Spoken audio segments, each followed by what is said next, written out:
La deuxième partie de notre édition consacrée à l'invité, on parlera de l'Europe. L'Europe qui nous intéresse ce soir et plus précisément les coulisses de l'Union européenne, cette entité politique supranationale. Les lois de l'UE sont prioritaires aux lois des pays qui la composent, il faut l'avoir en tête. Où se situeraient donc les pouvoirs politiques des pays membres? Au fil des années, des voix s'élèvent pour évoquer la souveraineté des pays de l'Union européenne, grignotée au détriment du pouvoir de Bruxelles et de la Banque européenne qui se situe à Francfort. Mais pas que. Est-ce que l'Europe des 27 ne serait-elle pas en train d'être reprogrammée, réorientée pour un agenda autre, extérieur, dont les élites européennes seraient parfois complices? Le scandale Pegasus, le scandale McKinsey, l'aide de fonds perdue en Ukraine avec comme trame une guerre perdue d'avance contre la Russie, ou encore les différents lobbies privés qui imposent leur agenda, leurs lois. Long exemple de la liste des symptômes des pays, disons-le tout net, les pays colonisés que sont devenus les pays européens. Nombreuses interrogations que nous soumettrons à notre invité du jour. À tout de suite.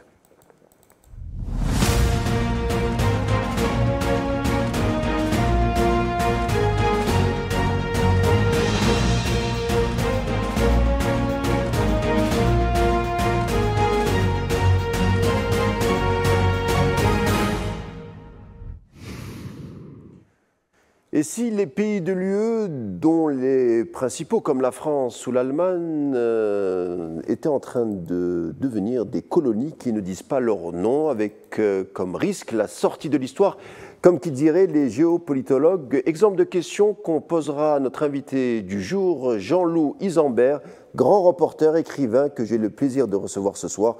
Bonsoir Jean-Loup Isambert. Bonsoir Karim et bonjour à l'équipe de AL24. Très content. Bravo pour le travail que vous faites. Merci Jean-Louis Isambert. Alors, je vous présente succinctement, auteur de plusieurs enquêtes dans le domaine financier, avec une dernière parution intitulée sobrement L'abondant français ou encore Le bilan noir de l'Union européenne, où vous brossez un tableau noir de la situation de la France notamment. Alors, je vous pose la question directement. La France est un pays phare de l'Union européenne qui serait en train de voir sa puissance en train de fondre comme neige au soleil au détriment d'autres entités privées, et ça se passe en silence, furtivement à l'œil, aux yeux du peuple. C'est ce que vous affirmez dans vos ouvrages ou dans vos enquêtes. Oui, effectivement, c'est un long processus que nous connaissons depuis les années 1940-1942, où, alors que la Seconde Guerre mondiale n'était pas encore terminée, les représentants de Washington traitaient déjà avec le gouvernement de Vichy les contours de la future Europe supranationale, puisqu'ils voulaient enfermer, sachant qu'ils ne pourraient pas vaincre l'Union soviétique de l'époque, ils voulaient enfermer le versant ouest du continent européen dans une structure, une Europe supranationale. Et donc, quand, à la fin de la Seconde Guerre mondiale, du reste, même au débarquement en 1944, quand les soldats des États-Unis débarquent, ils amènent avec eux une monnaie unique qui est imprimée à Washington, puisque l'un des axes, évidemment, d'action, l'action va être surtout, elle va être politique, elle va être financière, avec cette monnaie unique imprimée qu'ils vont essayer d'imposer à la France et auxquelles s'opposeront à l'époque les gaullistes et les communistes. Ils vont essayer plus tard d'imposer une communauté européenne de défense qui sera repoussée à l'Assemblée nationale par les gaullistes et par les communistes notamment. Ils vont essayer aussi, je veux dire, par exemple, si on prend quand ils ont vu qu'ils étaient tenus en échec sur la monnaie unique, le travail va être repris plus tard des années 70 pour essayer avec Jacques Delors de mettre en place cette fameuse monnaie unique. Mais tout ça, ça s'accompagne aussi d'assauts culturels, par exemple sur le plan de la langue, où vous avez une omniprésence d'une sorte de langue anglaise dévoyée, le globish comme on appelle, qui est omniprésent mais au travers dans les actes de la vie de tous les jours, pour réserver une place dans un train, sur les vêtements, sur la nourriture, l'alimentation. Je veux dire, vous avez de plus en plus de produits où l'on ne parle plus que l'anglais. Jean-Louis Zambert, donc ce que vous êtes en train de nous décrire là est tout bonnement un programme de colonisation de l'Union européenne par des entités autres, exogènes, type Washington, mais c'est surtout une entreprise programmée, planifiée de longue date. Complètement, ça a été programmé dès les années 1900, comme je le disais, 42-43. Du reste, à la libération, qu'est-ce que vont faire les États-Unis? Alors, ils vont s'appuyer sur cela, sur les atlantistes qui sont aux États-Unis, des Européens qui sont réfugiés aux États-Unis et qui partagent le sentiment, qui adhèrent aux thèses de l'hégémonie états-unienne. Et alors, ce sont des gens comme Jean Monnet, Antoine Pinet, Schuman, le Belge Spaak et d'autres qui seront par la suite présentés dans la propagande de l'Union européenne comme des pères fondateurs de l'Union européenne. En réalité, cette idéologie des pères fondateurs, ça fait croire que ce sont des Européens qui sont en train de construire l'Union européenne, quand en réalité tout est décidé loin des peuples en cabinet fermé. C'est au point du reste que Jean Monnet, alors qu'il est nommé directeur général du plan par le général de Gaulle, donc après la libération, écrira directement à ses amis aux États-Unis, au secrétaire d'État des États-Unis, il faut détruire de Gaulle. Donc vous voyez cette duplicité où vous avez toujours cette volonté d'abattre le pouvoir qui assure la souveraineté de la France, souveraineté politique, économique, financière, militaire. Alors parlons Donc c'est un processus qui se développe après dans le temps. Vous allez avoir les premières organisations de l'Union européenne qui vont être mises en place. Du reste, les États-Unis vont faire une sorte de copier-coller de l'espace économique global que le Reich allemand voulait mettre en place sur les territoires qu'il avait conquis. Et du reste, il y a une nomination qui va être symbolique, c'est que Walter Hallstein, qui était un juriste. On va en parler, Jean-Louis Zambert. Rapidement, pour qu'on situe un peu le cadre de la discussion, on va parler un peu d'actualité. Autre pays phare de l'UE, l'Allemagne, où on se rend aux urnes pour des élections anticipées fédérales dans 8 jours. Alors, à vous entendre, ces futurs votes seraient caducs, car la politique, en l'occurrence allemande, se dessinerait ailleurs. Donc, on l'a dit, peut-être Bruxelles ou Washington. On n'est pas loin, à vous entendre, de la mort tout bonnement de la démocratie au sein de l'UE. Oui, complètement. Du reste, si vous regardez l'état de la France aujourd'hui, parce que la question essentielle, ça va être la question de la mobilisation des peuples. Parce qu'il ne faut pas croire qu'en demandant la permission de sortir de l'Union européenne à Bruxelles, que Bruxelles va accepter. Regardez ce qui s'est passé avec la Grande-Bretagne, avec l'Angleterre, où il a fallu des années avant qu'elle retrouve sa souveraineté nationale. Mais c'est au-delà des votes qui ont lieu, si vous voulez, avec toutes les précautions qu'il faut prendre, puisque, comme vous le savez, l'oligarchie financière se partage le politique, si je puis dire, avec aux États-Unis ces démocrates républicains et sur les pays de l'Union européenne c'est gauche-droite.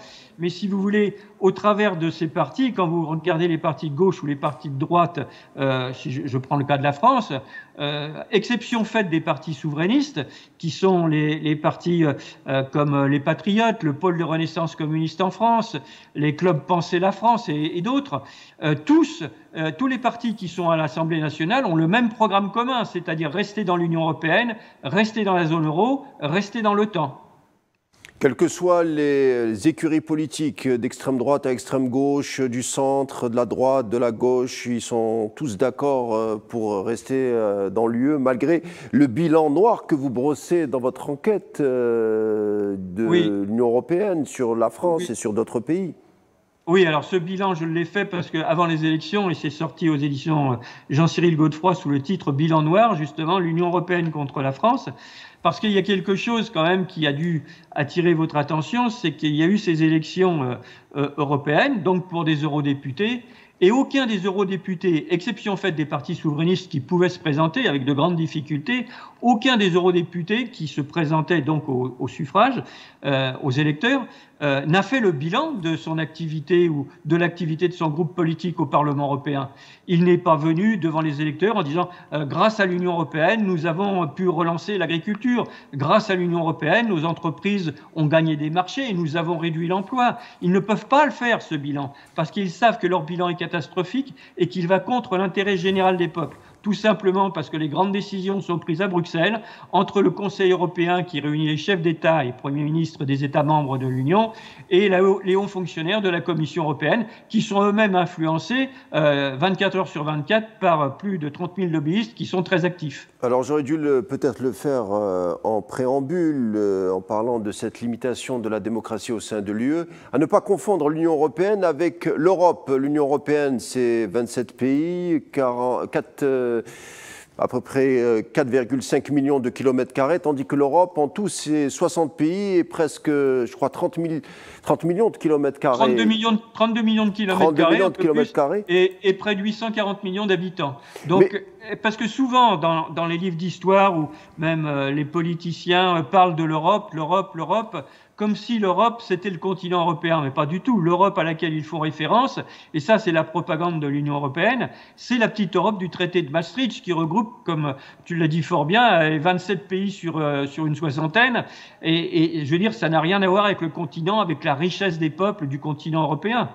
Justement, alors ce traité de Maastricht, les peuples européens ont toujours été sceptiques, voire ont rejeté ce traité de Maastricht, comme on s'en souvient en 2005, qu'il y a eu le non français, il y a eu le non irlandais, le non hollandais, et pourtant on a fini par adopter, voire imposer ce traité presque par forceps.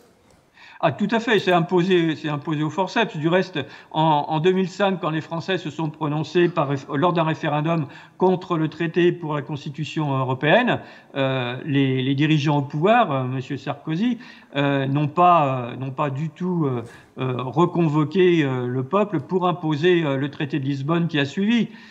C'était le même traité, du reste, comme l'a dit Giscard d'Estaing à l'époque, ce sont les mêmes outils, on a juste changé l'ordre dans la boîte à outils.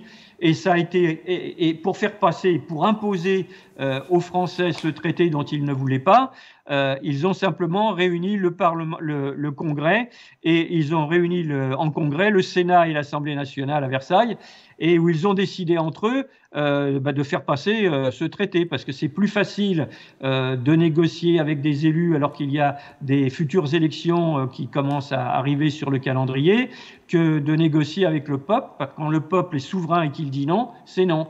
Alors, avec des élus, on peut toujours s'arranger. Alors prolongeons notre discussion au sujet de ce défaut de démocratie au sein de l'UE que vous décrivez en long, en large et en travers dans vos ouvrages. Vous avez évoqué quelque part dans votre dernier travail, donc l'abondant français, qu'une réunion a eu lieu le 13 octobre 2023 à Strasbourg. Après délibération au Parlement de l'UE, on a créé un conseil politique transatlantique sous la direction des États-Unis, de l'Union européenne, et que cette coopération se poursuivrait, et quels que soient les résultats électoraux de part et d'autre de l'Atlantique. Mais est-ce que vous pensez qu'il y aurait peut-être un changement avec l'arrivée de Trump à la Maison-Blanche ? Écoutez, vous savez, Trump, c'est un peu comme le Parti démocrate. Il a été soutenu par des milliardaires, et en général, quand les milliardaires soutiennent un candidat, c'est pas pour faire la révolution. Cela étant dit, il est obligé de tenir compte de certaines conditions aussi et de la situation dans laquelle se trouvent les États-Unis. C'est un pays qui est surendetté avec 103 000 milliards de dollars de dette totale, hein. Pas seulement la dette de l'État, il faut aussi comprendre la dette des entreprises, la dette des ménages et la dette aussi des collectivités, des États, des États confédérés, des États. Et donc, si vous voulez, il a, parce qu'aux États-Unis, Hollywood est toujours très présent dans la politique, et il y a forcément toujours du spectacle, mais il est obligé, si vous voulez, de donner des signes de différence, je dirais, pour montrer qu'il va essayer de casser un peu le processus qui était enclenché par l'administration démocrate. Administration démocrate qui a été une administration d'aggravation de la crise aux États-Unis et d'aggravation de la guerre à travers le monde. Donc il est possible, effectivement, il y a des possibilités qui existent pour Trump pour asseoir son pouvoir dans la mesure où il pourra le faire, qu'il soit amené à prendre certaines décisions qui pourraient permettre, par exemple, de ramener la paix sur le continent européen. Alors, on se souvient de la célèbre phrase de Marie-France Garot, la célèbre conseillère notamment de la Chiraki, qui disait qu'un pays existe à partir du moment où il contrôle sa monnaie, sa frontière et surtout son armée. Alors, vu ce prisme, est-ce que la France est tout bonnement en train de disparaître, Jean-Louis Zambert, avec la monnaie unique, une armée dont le commandement est confié aux Américains, et notamment avec peut-être le grignotage ou la disparition des frontières avec Schengen? Ah, complètement. La France ne contrôle plus rien, elle n'a plus de souveraineté. Tout se décide, comme je le disais, à Bruxelles. Toutes les grandes décisions sont prises à Bruxelles. Et le vote que vous parliez du Parlement européen qui a eu lieu le 13 décembre 2023, dans lequel il est écrit noir sur blanc de poursuivre la coopération essentielle entre l'Union européenne et les États-Unis, quels que soient les résultats électoraux de part et d'autre de l'Atlantique, je veux dire, ça parle. C'est écrit noir sur blanc. Quand j'ai lu le document, je me suis dit, c'est pas possible, j'ai lu trop vite, j'ai dû me tromper. Non, non, c'est bien ça. Et vous le voyez du reste dans la pratique aujourd'hui en France, où le parti présidentiel est le perdant dans les élections présidentielles et surtout aux élections législatives de juin et juillet 2024, et où le gouvernement qui est composé est un gouvernement de perdants. Et bien qu'il soit composé avec les perdants des élections, c'est bien la volonté du pouvoir politique de s'accrocher, de rester en place, quels que soient les résultats électoraux. Mais vous voyez en même temps le jeu de ces partis, les jeux politiciens dans cette Assemblée nationale, où alors un coup le Rassemblement national va voter motion de censure, un coup il ne vote pas, les socialistes pareil. Mais tout ça, c'est loin des préoccupations des Français et c'est loin des questions essentielles qui sont posées, à savoir comment sortir de cette situation qui est l'aboutissement quand même de la domination de l'oligarchie économique et financière sur la société. Est-ce que cette domination peut avoir des conséquences, notamment en économie intérieure et en politique intérieure, mais peut-être au niveau de la politique? On l'a vu avec la diplomatie française qui n'a pas fait montre de sa traditionnelle, on va dire, réputation, elle qui respectait tout de même les codes de la diplomatie. On l'a vu avec la marsanisation du Sahara occidental, on a vu les crises avec l'Algérie, où certains ministres étaient en roue libre ou se sont donnés à cœur joie pour attaquer l'Algérie en ne connaissant pas parfois certaines normes juridiques. Est-ce que vous voyez ce parallèle se faire? Oui, vous savez, je pense que la diplomatie française aujourd'hui est discréditée partout à travers le monde, par le président de la République et par les gouvernements. Que vous alliez de Washington à Pékin ou du nord au sud de la map monde, je veux dire, si vous trouvez un pays où les Français sont encore pris au sérieux, les dirigeants français sont encore pris au sérieux, c'est vraiment... il y a peut-être Israël, peut-être, mais si vous voulez... Quand vous voyez comment évolue la situation, je veux dire, quand on voit des dirigeants français qui se permettent de donner des leçons à l'Algérie, permettez-moi de rappeler quand même que depuis la fin des années 80, début des années 90 jusqu'à aujourd'hui, la France a abrité des chefs de bandes criminelles, de groupes terroristes qui étaient recherchés par Interpol et qui répandaient la terreur en Algérie et dans les pays arabes jusqu'en Syrie. Donc, il y a quand même des éléments qu'il faut rappeler. C'est bien joli de tenir des discours sur la lutte contre le terrorisme, mais moi, ce que je sais et ce que j'ai prouvé par mes enquêtes que j'ai publiées sous le titre 56, l'État français complice de groupes criminels, c'est que la France a abrité des gens qui étaient recherchés par Interpol pour des actes de terrorisme graves, des gens qui étaient des gens de la mouvance des frères musulmans, qui posaient des bombes dans des hôtels, qui assassinaient les femmes qui refusaient de porter le voile, etc. Donc ça, je ne pense pas que les dirigeants français, et vous le voyez aujourd'hui, M. Macron, du reste en 2017, l'a dit lui-même dans sa campagne électorale, s'il le faut, je bombarderai la Syrie même sans mandat de l'ONU. Donc ça a bien une volonté délibérée de nuire, de fabriquer des fausses informations à outrance, tant en politique intérieure qu'en politique étrangère du reste. Et vous avez là l'expression de la classe politique française la plus réactionnaire qui prend encore l'Algérie pour une colonie. En effet, on a vu ces dernières semaines quelques couacs au niveau diplomatique et peut-être ça s'explique avec cette absence de je ne sais pas, de diplomates de haut rang ou de ministres avec tout ce que les prérogatives ou le respect des codes pourraient caractériser, qui ont peut-être fait l'impasse sur certaines données diplomatiques.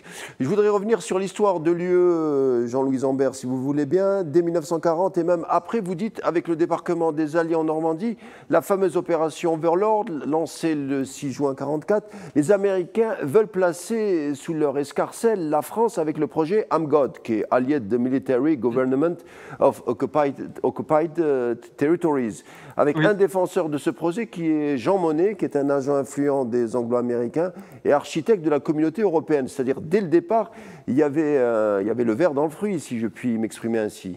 Ah, complètement. Du reste, je me suis intéressé, vous avez vu dans le livre, au parcours de ces gens en lisant la documentation de l'Union européenne et de la Commission européenne qui présente Jean Monnet, Antoine Pinet, Spaak, et puis Schuman et d'autres comme des pères fondateurs de l'Union européenne. Et quelque chose a retenu mon attention, c'est que quand, sur la période 1936-1945, la biographie de ces gens-là est très généraliste dans le discours. Par exemple, il est écrit que Jean Monnet part aux États-Unis dans les années 1935. Il part aux États-Unis où il devient banquier. Alors je me suis dit, tiens, quand on est banquier, en général, c'est qu'on dispose d'une fortune personnelle. Ce n'était pas le cas de Jean Monnet, qui était un haut fonctionnaire de la Société des Nations et dont la famille c'était des producteurs de cognac. Donc il y avait de l'argent, si vous voulez, mais de là être banquier, c'était pas le cas. En réalité, ce que ne dit pas la Commission européenne et ce qu'elle dissimule, c'est que Jean Monnet, quand il arrive aux États-Unis, il va retrouver quelqu'un qu'il a connu en 1919 à la conférence de la paix à Paris, qui est John Foster Dulles. John Foster Dulles, qui est en 1930 un soutien ouvert du parti nazi aux États-Unis. Et John Foster Dulles est associé d'un grand cabinet d'avocats, Sullivan & Cromwell, qui est un grand cabinet d'avocats new-yorkais. Et John Foster Dulles va mettre Jean Monnet en contact avec des financiers plus ou moins véreux de Wall Street. Et il va notamment rencontrer George Mornan, avec lequel ils vont créer une société. Et l'une des activités de Jean Monnet avec George Mornan, ça va consister à blanchir les sociétés du Reich allemand de manière à ce qu'elles puissent continuer de travailler avec les sociétés états-uniennes. C'est-à-dire, quand je dis blanchir, c'est pas blanchir des capitaux, c'est blanchir juridiquement de manière à ce qu'elles ne soient plus des sociétés officiellement allemandes, si vous voulez, appartenant au Reich allemand. Donc par un tas de procédés que je décris rapidement dans le livre, avec des actionnaires provisoires, avec qui sont donnés par un tas de biais, si vous voulez, juridiques et financiers, par exemple en implantant des sièges sociaux de ces sociétés dans des pays neutres ou dits neutres comme la Suède ou comme la Suisse. Et Jean Monnet, donc, va permettre, parce que le Congrès des États-Unis a voté l'acte qui empêche le commerce, la décision qui empêche le commerce avec l'ennemi, donc avec l'Allemagne, dont Prescott Bush a été reconnu coupable. Voilà, et tout le travail de Jean Monnet avec George Mornan, ça a consisté de permettre à ces sociétés de continuer de travailler justement avec les filiales des grandes sociétés des États-Unis. C'est ainsi que IBM va faire le premier grand fichage de masse, qui sera le fichage des prisonniers qui sont envoyés dans les camps de concentration. ITT va fournir des moyens de transmission ultramodernes, sophistiqués, à la marine de guerre allemande, aux sous-marins allemands, pour couler les navires alliés. Coca-Cola, Ford, General Motors, du reste, quand les soldats des États-Unis vont débarquer sur les plages en Normandie, ils vont découvrir avec surprise que les moteurs des camions abandonnés par l'armée allemande sont les mêmes que les leurs. Donc vous voyez, et quand vous suivez après le parcours de Schuman, quand vous suivez le parcours de Spaak par exemple, ou de Pinet qui va travailler avec les anciens nazis dès la Libération, qui va monter un club, qui a occupé des hautes fonctions dans l'appareil d'État français et qui en réalité va travailler dès ce moment-là contre la souveraineté de la France au travers d'un tas d'associations, au travers d'un tas de clubs pour essayer, si vous voulez, de renverser le pouvoir gaulliste. Alors Jean-Louis Zambert, Jacques Attali, le conseiller des présidents français et Sherpa de la politique française, avait prévenu qu'il n'y avait aucun moyen de sortir de l'Union européenne ou de l'euro, tout simplement de la monnaie unique. Pour être un peu provocateur, on dira que c'est un totalitarisme 2.0 dont on parle. Oui, mais vous savez, les travaux de Jacques Attali sont faits à l'intérieur de son bureau. Donc, qu'il tienne ce discours de la part de quelqu'un qui a toujours défendu les intérêts des États-Unis avant les intérêts de la France ou les intérêts d'Israël, c'est pas étonnant. Je veux dire, ce qu'oublie simplement M. Attali, c'est que c'est pas lui qui décidera de sortir ou non de l'euro. Non, mais lui, il expliquait en disant qu'il n'y avait pas un article juridique européen qui permettait aux votants, aux administrés de sortir, de casser l'Union européenne. Oui, alors ça déjà c'est faux parce qu'il y a un article qui s'appelle l'article 50 qui permet à un État qui le demande de pouvoir se retirer de l'Union européenne. Mais personnellement... Il faut un référendum, Jean-Louis Zambert. Oui, la question de fond, c'est la question du référendum, c'est la question de la mobilisation populaire. C'est le peuple souverain qui doit décider de sortir de l'Union européenne. Et je crois qu'au bilan de l'Union européenne, quand même, depuis 1950, que les Français vivent la situation d'une Europe supranationale, il est temps qu'ils réfléchissent quand même à se mobiliser et à agir avec les partis souverainistes pour sortir de cette structure qui enferme la France, qui la bâillonne complètement et qui l'empêche d'avoir une politique économique, financière, militaire et diplomatique indépendante. Toutes les décisions sont prises à Bruxelles. Donc la décision, elle appartient au peuple. Et ce n'est pas, et même l'article 50, je veux dire, regardez les difficultés qu'ont eu les Anglais pour se retirer de l'Union européenne. Et tout est fait, si vous voulez. Cet article 50, en réalité, c'est un peu comme si vous alliez demander à celui qui vous a mis en prison la clé pour en sortir. Les Anglais tout est fait pour. Quand les Anglais ont demandé par référendum et qu'ils ont manifesté majoritairement leur volonté de sortir de l'Union européenne, tout a été mis en place pour renverser l'opinion publique, des campagnes de communication, faire revoter même les députés aux communes de manière à essayer d'inverser la décision qui avait été prise par le peuple par le vote. Donc on l'a bien vu, on le voit aujourd'hui en France avec la volonté d'Emmanuel Macron de s'accrocher au pouvoir par tous les moyens. On l'a vu hier avec M. Sarkozy qui a passé outre le résultat du référendum en 2005. Et on le voit aujourd'hui dans les déclarations, dans les écrits du Parlement européen, où il est écrit noir sur blanc, comme vous l'avez fort justement fait remarquer, que quels que soient les résultats électoraux de part et d'autre de l'Atlantique, il faut poursuivre la coopération essentielle entre l'Union européenne et les États-Unis. Ça donne bien, ça c'est la mentalité impérialiste, c'est la mentalité de cette nomenclatura à Bruxelles qui veut imposer sa loi au peuple. Et ça sera le mot de la fin, signé Jean-Louis Zambert. Il y aurait tellement de choses à dire par rapport à ce sujet, surtout de vos travaux. Merci en tout cas Jean-Louis Zambert d'avoir été avec nous. Un plaisir d'échanger en votre présence. Merci pour vos réponses et de nous avoir aidé peut-être à mieux comprendre le fonctionnement de l'UE. Je vous dis à bientôt. Merci de votre invitation, Karim. À bientôt sur L24.